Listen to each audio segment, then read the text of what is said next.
Üzerinde, kapının üzerinde ayet var. Tamam. Tamam. Tamam. Tamam. Allah'a emanet.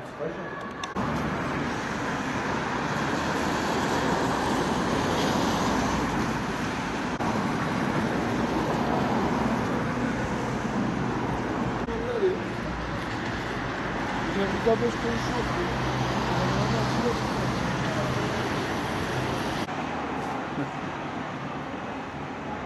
Biz ufaklarla uğraşmıyor valla.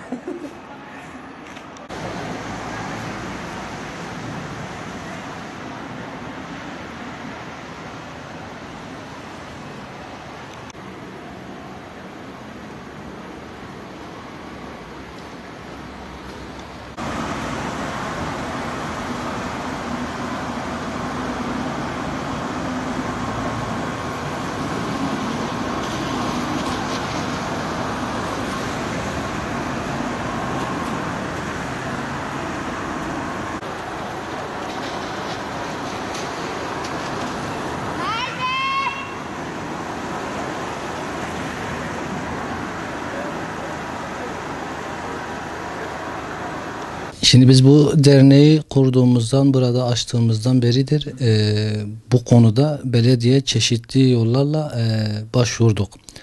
Bizzat gidip görüşen arkadaşlarımız oldu. Ondan sonra bir sefer ben bizzat kendim dilekçe yazıp belediyeye gönderdim. Fakat bir türlü ne dilekçemize cevap geldi ne de buradaki bu sorunla alakalı herhangi bir işlem yapıldı. Maalesef yaklaşık bir yıldır bu sıkıntıyı biz burada yaşıyoruz. Burada yetimler olarak biz mağdur ve mazlum yetim ailelere çeşitli hizmetlerde bulunuyoruz. Ve bu derneğimizin önündeki bu kaldırımın ihmal edilmesi, yapılmaması bizde artık şöyle bir düşünce doğuruyor. Acaba bize yetimlere bir kastı mı var düşüncesi bizde oluşmuş oldu. Çünkü çeşitli vesilelerle biz defalarca başvurduk, konuştuk, dilekçe yazdık, müracaat ettik. Herhangi bir cevap alamadık. Yağmur yağdığı vakit yağmur suları olduğu gibi derneğimize akıyor.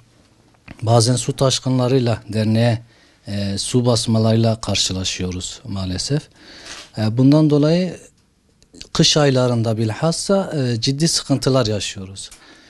Bu konuda bir an önce yetkili belediyenin ki Bağlar Belediyesi bu iş ile yükümlüdür.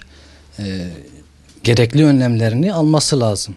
Şimdi biz müracaatlarımızda bize söylenen evet orası kaldırımdır, oranın yapılması lazım şeklinde. Fakat biz bu işleri fen işleriyle ilgileniyor. Fen işleri onu sıralamaya almış. Sırası gelince yapılacak diyor. Maalesef bir yıldır daha sıra bize gelmedi. Yani bekliyoruz daha. Artık biz bunun artık herhangi bir sebepten değil de kasıtlı olarak yapılmadığı kanaatindeyiz yani.